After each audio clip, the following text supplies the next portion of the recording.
Hello and welcome back to the Simplicity Diaries with me, Kim John Payne. Always so glad you can join us. It's a delight to be able to chat a little bit today and do what I can to be helpful in this extremely complicated and beautiful world of parenting.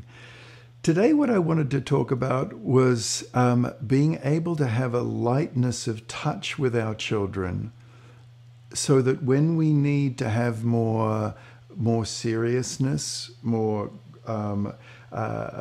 gravity, so to speak, or gravitas, it matters, so that we shift our day between levity and lightness, and gravity and a feeling of firmness. This may sound like a funny old theme to be talking about, but it's a very productive one, and it's one that can often give us a little bit of pause and think, oh, I wonder how my balance is with this. So what I'll do is I'll just describe what I think of as just archetypally, a healthy movement between lightness and having to be more firm, and through the description of this, it might be helpful that you're wondering, where do I exist on this dynamic? Do I exist in being very light much of the time and have a lightness of touch, and I seldom go into gravity, or am I much of the time, do I too easily go into gravity, too easily go into firmness, go into heaviness and being heavy, and I need to bring more lightness. So this is what I'm about to describe now has got to do with I guess calibrating where we are on that scale. Now I'll describe lightness and levity, and it's fairly obvious, right? I'm just putting words to what we all know in that sense. Is if we can move through our day with a lightness of touch. And one of the key aspects of that is not taking things too seriously, letting things just flow along, not feeling that we have to fight, every single battle. A lot of this has got to do with humor, just a light, not a big, goofy humor. I guess there's room for that, but with children, I find it's more just smiling can often be just as warming to a child's heart as a great big goofy sort of thing. It's not to rule out that, but it's a lot of energy expanded to be big and goofy and pushing things around and putting strawberries on our noses and bananas on our heads and being going more into that. It's almost like clowning around a little bit. That's fun too. Don't get me wrong. That's totally fun, but it requires a lot of energy, and and if we do too much of it, it can be hyper. So levity can go so far that it can actually excarnate a child. It takes them out of themselves because they're just following the parent, because we can get out of ourselves. So be careful with levity, that we don't go too far. And it's no longer light, it's out. It's out of ourselves. So this lightness might be a smile.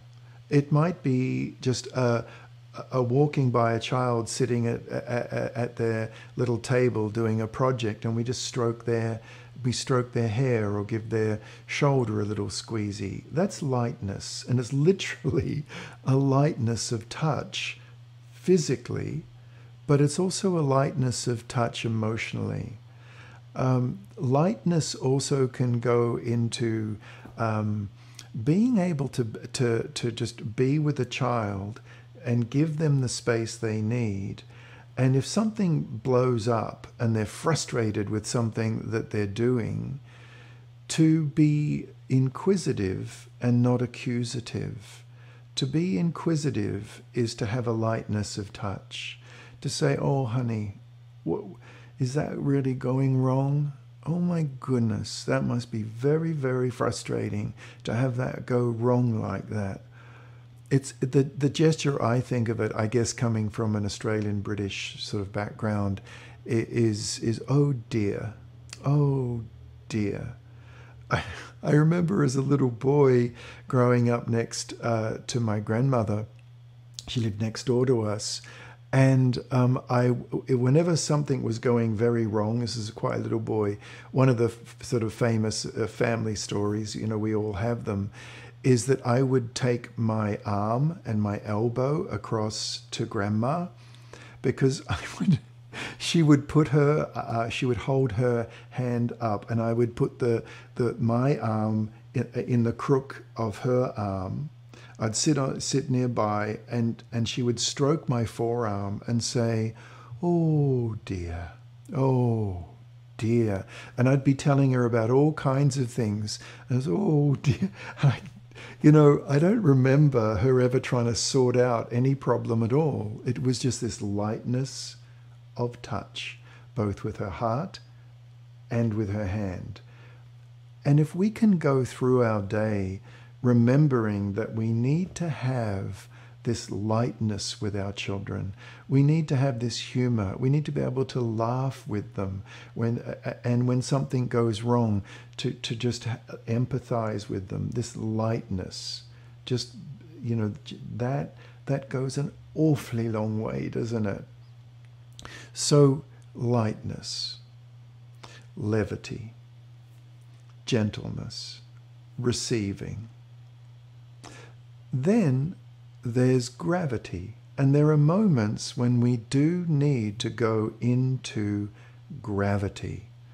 We need to metaphorically put on our big velvet cloak with a great big golden brooch at the front, one of those big old like royal velvet gowns, those cloaks, damask or velvet, heavy, flowing over our shoulders, flowing down behind us, flowing on the ground, and we have that feeling of groundedness, real groundedness.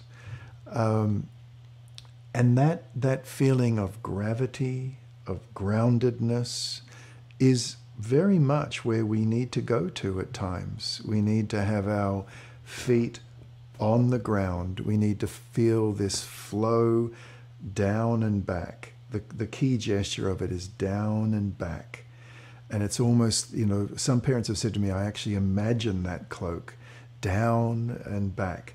It helps me not go forward and up and get all angry and get in my child's face, but down and back. And feel our feet on the floor. One parent once said to me, I feel like my feet, when in these moments, become like big lion's paws, soft and spread out on the ground. And I just could imagine it in a moment. Just feel one's feet on the floor. Feel that energy, very, very grounded. And then to be able to say to our child what we need to say, that it comes from a voice lower in our belly. It comes from a voice that is usually quite a bit quieter, deeper in its resonance. It comes also from not moving around. We stand still. You might remember that podcast on 2 by 2 by 1, 2 feet down, 2 feet away from our child, and one instruction, only one. But that whole principle of 2 by 2 by 1 is a gravity principle. It is a grounding principle. We're not moving around. We're not, like when we're in Levity, we can be moving, laughing. We're like, in a sense, we have feathers. It's like a bird. We have feathers. It's light. when we're in gravity, we have a cloak. It's no longer feathers. It's a big, heavy cloak that trails along the ground. Feathers and cloaks. Feathers and cloaks. And there are moments where we need to be in that groundedness. But here's the thing about this. It can become too strong. It can move from groundedness to hardness, to rigidity. And just like levity can go too far into excarnation and getting out of ourselves and going up too far, gravity can have us over incarnating, not ex, but incarnating and going down too deep.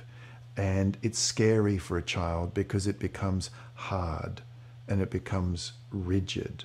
So we can go too far in this as well. So to round off this more unusual podcast, have a think about this if this strikes you.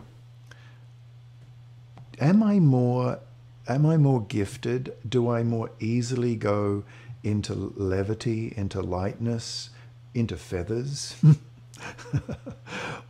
Or am I good at and gifted at going into groundedness, standing still, and having the big warm cloak flowing down my back?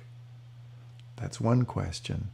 Another question is, do I go too far in levity? Can I get really goofy and excarnate and just razz the kids up?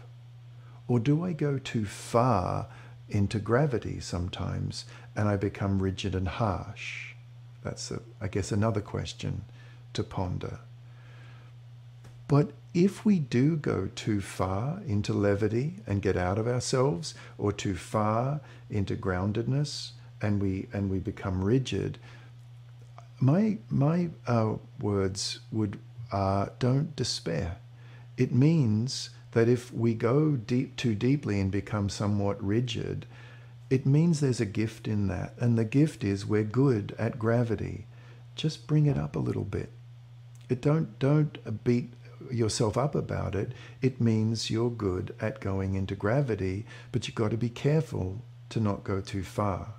Similarly, if you can get out of yourself and you find yourself getting a bit hysterical, a bit overly goofy, and you lose it, and you end up screeching at the children, that's when you really get up and out. You feel yourself going out of yourself.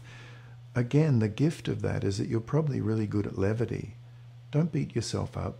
You're good at levity. Just bring it on down a little bit and become aware when you're taking flight too fast, and it's going out too much. I guess the last piece in this is that moving between gravity and levity in a day will help us have light and shade. It'll help us have balance in the day. It helps when we need to go into gravity and really speak to our kids about something they need to listen to. It so helps if the hours before that one was in levity, where you were having fun, or there was a light little stroke of the shoulder, where there was a smile, a lightness of being. Because then when we need to go into gravity, we have our children's attention much more. There's a much greater chance of having our children's attention and having them be with us. And in that way, we bring, is it yin and yang? Is it gravity, levity? However way we view this, not sure, but whatever metaphor works for you. For me, it's the feathers in the cloak, I guess, but we all develop our own way of thinking about this. But enjoy this movement between lightness and groundedness, between liftoff and the earth. And when we get a handle on that, or when we reflect back on our day and think, you know what, that was pretty balanced. We had some fun today, but I needed to speak to the kids. I needed to speak to my child a little more seriously. And then we got back to the flow of having just a lightness. That's a really good day. Okay, and don't forget, if you ever want to chat with me personally in my parent coaching role, don't hesitate. Just go right onto the website. There it is, Consult with Kim, and that email comes right through to me. Okay, bye-bye for now.